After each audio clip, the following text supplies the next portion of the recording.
Assalamualaikum warahmatullahi wabarakatuh. Selamat pagi, salam sejahtera bagi kita semua. Alhamdulillah pada pagi hari ini kita dapat berjumpa lagi pada program Sapa Bangga Kencana Senin bersama program kita Bangga Kencana di episode ke-7. Kali ini kita akan membahas mengenai pengelolaan rumah data kependudukan. Telah hadir narasumber dari Subkoordinator Penetapan Parameter Kependudukan, Mbak Colin Asita. Selamat pagi, Mbak. Selamat pagi. Apa kabarnya Mbak hari ini? Alhamdulillah sehat. Apa Sehat. kabarnya Viko? Alhamdulillah Mbak juga sehat hari ini. Mari kita simak bersama paparan dari Mbak Colin Asita. Kepada Mbak Colin dipersilakan. Assalamualaikum warahmatullahi wabarakatuh. Selamat pagi dan salam sejahtera untuk kita semua. Sobat keren, pada pagi hari ini di acara Sapa Bangga Kencana, izinkan saya, Colin Asita, selaku Subkoordinator Parameter Kependudukan, akan memaparkan materi tentang pengelolaan rumah dataku di Provinsi Sumatera Selatan. Sobat keren, rumah dataku adalah kelompok kegiatan atau poktan masyarakat yang melaksanakan kegiatan pengumpulan, verifikasi, analisis, penyajian, serta pemanfaatan data kependudukan dan keluarga, serta pembangunan di tingkat desa atau kelurahan. Bentuk dari rumah dataku itu adalah poktan berbasis masyarakat yang bersifat fungsional dalam rangka penyediaan data kependudukan yang valid dan terbarukan. Kedudukannya juga adalah kelompok kegiatan yang berdiri sendiri, namun pada pelaksanaannya merupakan bagian dari sistem pembangunan kependudukan yang produknya dapat dimanfaatkan oleh stakeholder seperti pemerintah, masyarakat sipil, atau swasta untuk meningkatkan akurasi intervensi program pembangunan di masyarakat.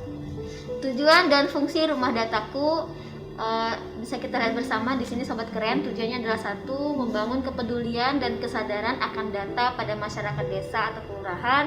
Kedua, membangun kelompok kegiatan dalam bidang data pada tingkat mikro. Dan yang ketiga adalah menyediakan data dan analisis kependudukan bagi pemerintah dan lembaga sektoral. Fungsinya, yang pertama adalah pusat data dan informasi kependudukan di level desa atau kelurahan.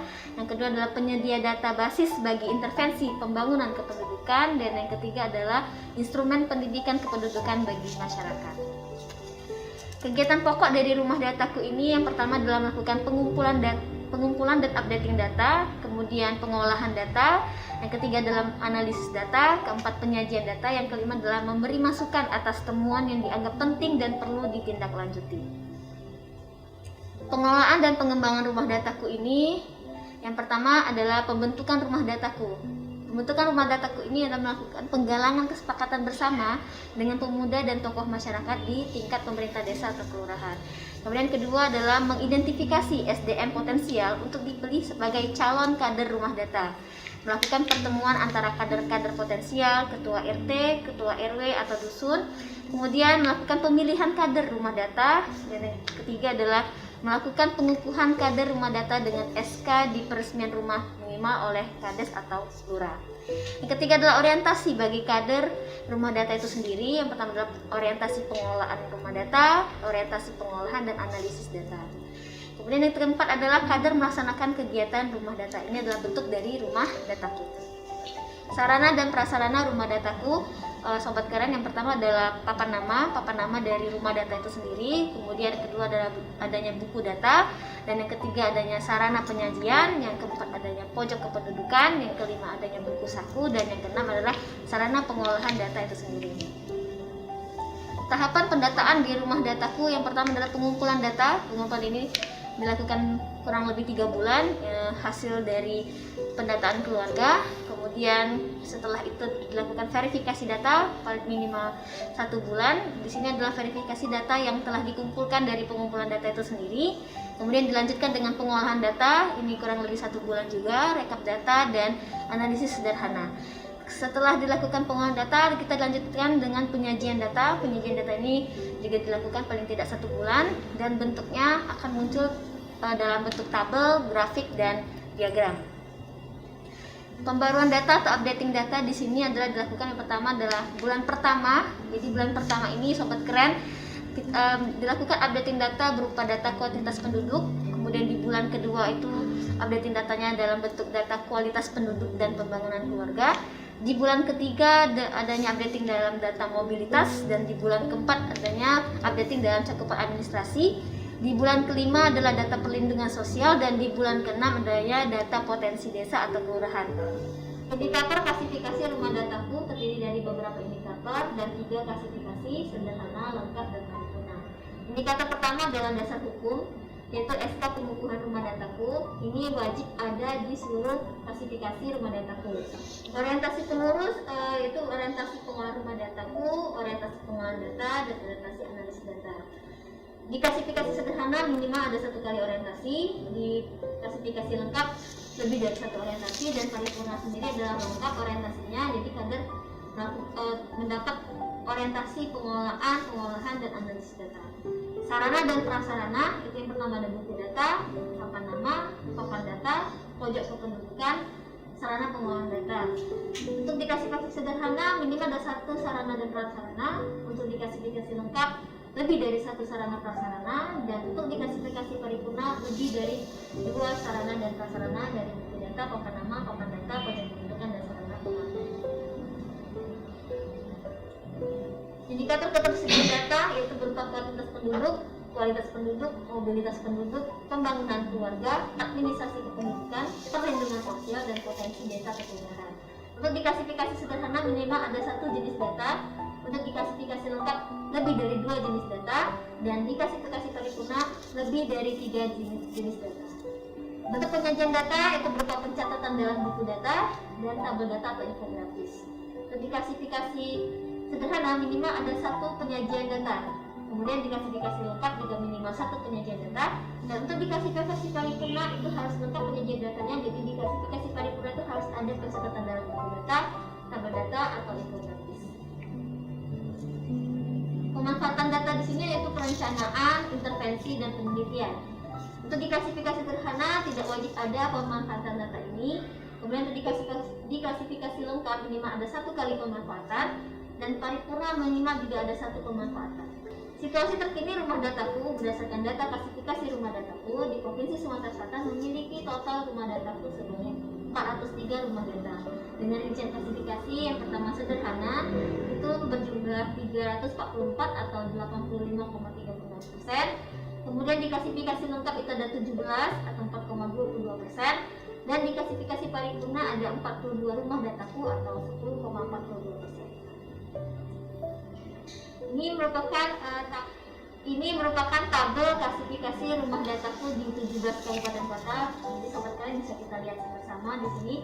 Untuk Banyuasin sendiri ada 38 rumah data, 4 Lawang ada 27, Lubuk Linggau ada 29 rumah data, Pagar Alam ada 11, Palembang ada 15, Rangomuli ada 7, Lahat ada 36, Muara Enim ada 42, Musi Banyuasin ada 14, Musirawas ada 21 rumah data, Muratara ada 9 rumah data, Ogan Ilir ada 25, Oki ada 32, Oku ada 11, Oku Selatan ada 36, Oku Timur ada 34, dan terakhir Pali ada 15 rumah data, maka totalnya ada 403 rumah data di Provinsi Sumatera Selatan. Output yang harus dicapai pada tahun 2021 yaitu peningkatan kualitas rumah dataku di Kampung KB Percontohan di 18 Kampung KB Kabupaten Kota. Kemudian kedua adalah target rumah dataku paripurna pada tahun 2021 di Kampung KB Kabupaten Kota sebanyak 175 seprovinsi Sumatera Selatan. Dan pada hasil evaluasi KPKB pada tahun 2020 itu baru tercapai 42 rumah dataku paripurna. Sobat kalian, target rumah dataku paripurna per kabupaten kota ini bisa kita lihat bersama. Di Kabupaten Kota Banyuasin capaian tahun 2020 baru 5, kemudian target 2021 nya ada 15. Untuk 4 Lawang itu capaian 2020 nya ada 2 rumah data dan target 2021 nya ada 13. Lubuk Linggau ada 5 dan targetnya adalah 9. Pagar Alam baru ada 2 dan target tahun 2021 nya ada 3. Kemudian Palembang baru ada 2 dan target 2021 nya ada 6. Kemudian Prabu Mulih pada tahun 2020 belum ada rumah data paripurna dan targetnya pada tahun ini ada 4. Lahat sudah mencapai 7 rumah data paripurna dan target 2021 nya ada 10. Untuk Muara Enim juga belum ada paripurna di tahun 2020 dan target 2021 nya ada 25. Musi Banyuasin baru mencapai 1 rumah data paripurna dan tahun 2021 ada 7. Musirawas capaiannya kemarin ada 1 rumah data dan targetnya tahun ini 11. Muratara baru 1 mencapai paripurna dan target 2021 nya ada 4. Ogan Ilir baru 3 tercapai paripurna dan tahun ini ada 10 targetnya. Oki sudah ada 6 rumah data paripurna dan target tahun ini adalah 10. Oku capaian kemarin ada 2, targetnya tahun ini ada 3. Kemudian Oku Selatan capaian ada 2 dan target tahun ini ada 18. Oku Timur capaian 2022 ada 3 dan target tahun 2021 ada 16.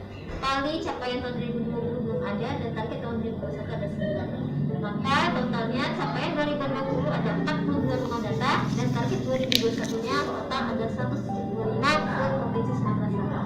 Sobat keren, indikator keberhasilan rumah dataku dengan klasifikasi paripurna itu yang pertama adalah memiliki SK pengukuhan dan struktur lengkap, yang kedua mengikuti orientasi lengkap, yang ketiga memiliki lebih dari 2 jenis sarana dan prasarana, yang keempat data yang dimiliki oleh rumah data lebih dari 3 jenis data, yang keempat penyajian datanya lengkap, dan yang kelima data di rumah data kependudukan dan informasi keluarga dimanfaatkan oleh stakeholder untuk perencanaan dan pelaksanaan pembangunan.